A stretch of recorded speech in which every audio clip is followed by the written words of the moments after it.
If you aren't careful, astrology can easily consume you, brainwash you, and persuade you into things that aren't true to who you are.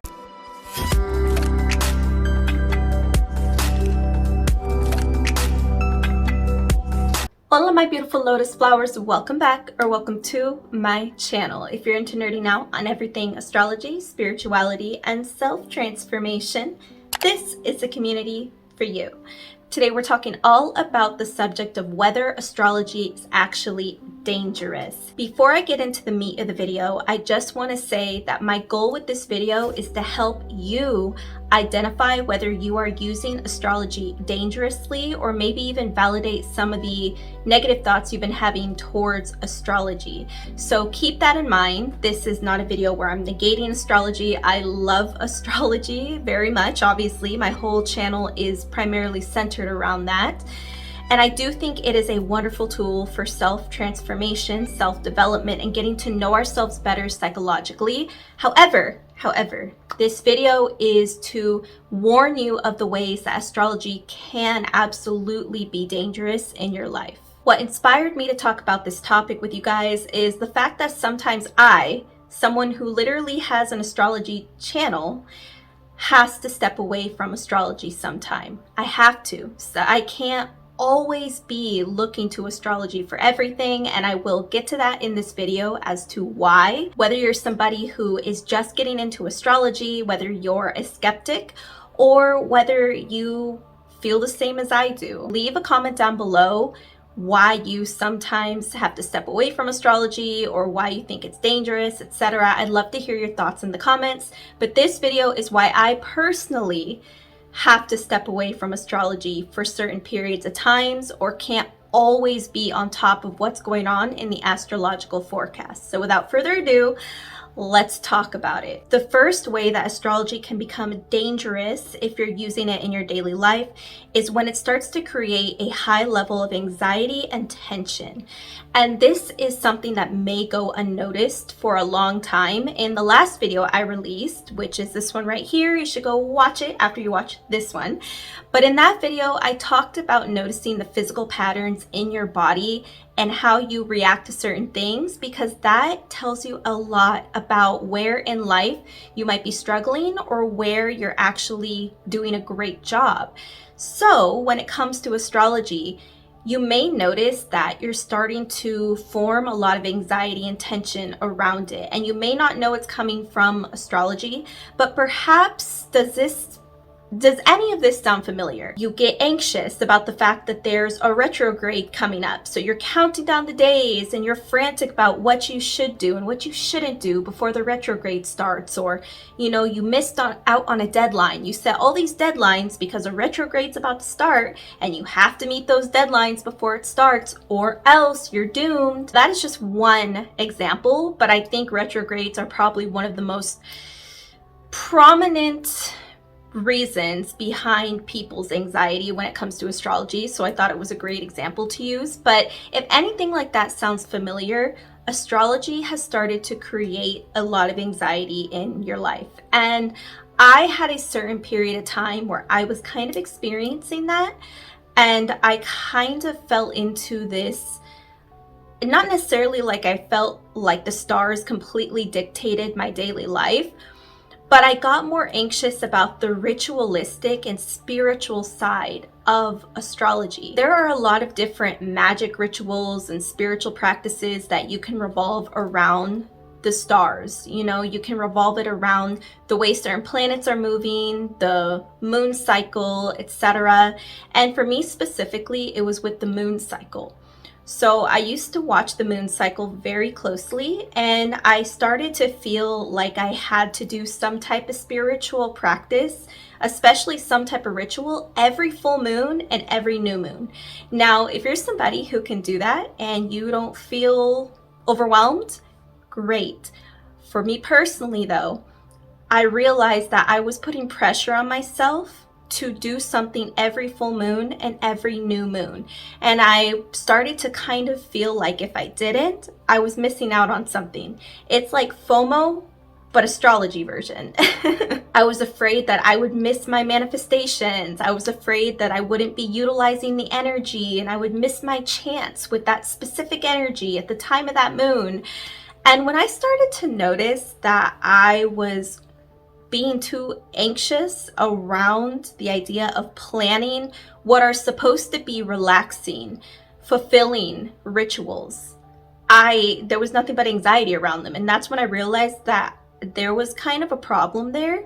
And that's never the way that I want anything astrological to affect me in my life. If you relate to any of that, if you feel like you constantly have to look to astrological guidance, you constantly have to do different rituals around the way the planets are moving, or you feel like you are constantly worrying about each astrological event that's coming up, then maybe it's time to reevaluate your relationship with astrology, because it should never have this much power over your life, especially if it's affecting you in a way that is harming you. My advice and what I did is I just literally let it go. I let it go.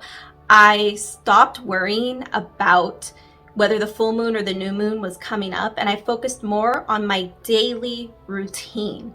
Your daily routine is what's most important, and it's better to do your spiritual practices in bite-sized pieces than freak out every time the new moon or the full moon comes along. When it comes to astrological events such as like the retrogrades or certain transits that are happening, I stopped internalizing that information so much. I would look at it objectively and I would be like, okay, so the energy might be a bit tense around that time, or people might be a bit frustrated, or whatever it may be. And that's okay. You know, that's fine. I would tell myself that is fine. Just know that around this date, you probably just want to be weary. You don't want to lash out. If you feel like you're overly angry during that retrograde, be sure that you're watching those reactions and making sure you're not reacting recklessly. So I started to use it more as a form of awareness rather than something that massively affected my mental state, my physical state, my whole life. No, it was more like just an energetic awareness that benefited me. The second thing that can be a dangerous result of overusing astrology in your life is falling out of touch with your intuition. This ties into the over-reliance on astrology for everything you do in your daily life that I mentioned in the last point, but I want to expand on that by saying that if you do over-rely on things like astrology, and even if you're like obsessed with doing tarot cards or anything that's outside of yourself. Now I know tarot is a more intuitively guided practice than astrology, but the same thing can happen because everything is about what's happening in your mental state as well. Not just whatever's happening mentally affects you intuitively a lot. So if you're over relying on these external things to tell you everything, to tell you what you need, to tell you what you want, to tell you what to expect, you are slowly but surely falling more and more out of touch with your inner voice. Nothing is more powerful than your inner voice. Not astrology, not tarot, not any magic rituals, nothing. Your inner voice is the most powerful asset you have to guiding you towards your most fulfilling life. And if you are ignoring that voice because you depend more on external things like astrology to guide you, then you're falling down a very dangerous path. And again, that's also what can lead to your anxiety. The better relationship you have with your inner voice, the more trust you have in yourself, and therefore the more confidence you have. Don't get me wrong, something I aim to do with astrology is to help provide clearer guidance or more clarity around who we are, what path our lives may lead, and so on and so forth. But everything has a limit, everything has a balance. You can 100%, we know that spinach is 100% healthy for you, right? But you can absolutely overconsume spinach to where it is then dangerous for you and it is no longer good for you. The same rule applies to everything in life. Overconsuming things like astrology, any esoteric practices in general, is not healthy.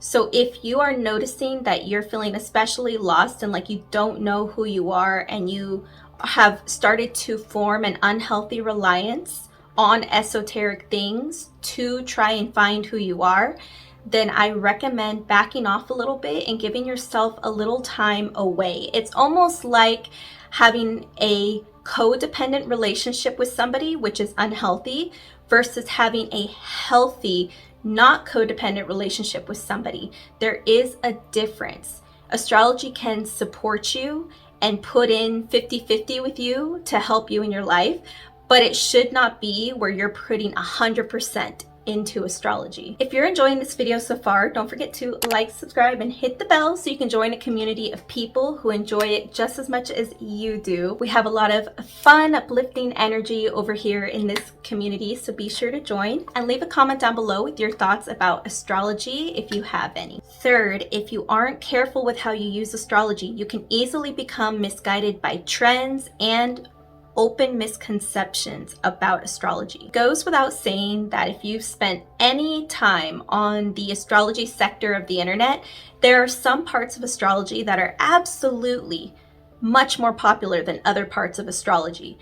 Like my videos around romance in astrology are some of the best performing videos, because a lot of people turn desperately to astrology to see if they found their soulmate, to see if they're going to work out with their partner, etc. But astrology is so much more. It's so much more than sexual compatibility, romantic compatibility, twin flames, soulmates. It's so much more than the stereotype of Scorpios, you know, that's out there. It's so much more than those really trendy topics that take place. And some of the best performing videos that I've seen on astrology in general, whether it's on Instagram, on YouTube, are the videos that are the most superficial, like, oh, the most beautiful zodiac signs, or how to tell if you're going to get married, and things like that. Not the things that truly dive into the very deep, intricate psychology